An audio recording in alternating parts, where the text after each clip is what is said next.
પ્રાંતિજમાં 14 કરોડના ખર્ચે બની રહેલો રોડ હજુ સુધી પૂર્ણ નથી થયો। અગાઉ અહીંયા 9 કરોડના ખર્ચે રોડ બનાવવામાં આવ્યો હતો, પરંતુ તે તરત જ એટલે કે થોડાક સમયમાં તૂટી ગયો હતો। ત્યારે હવે આજે 14 કરોડનો રોડ મંજૂર કરવામાં આવ્યો છે।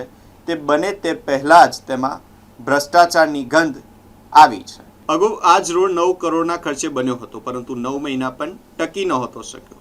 હવે ફરી સરકાર દ્વારા ડામર રોડને બદલે આરસીસી રોડ મંજૂર કરાયો હોવા છતાં હાલત પહેલેથી જ સવાલો ઊભા કરે છે।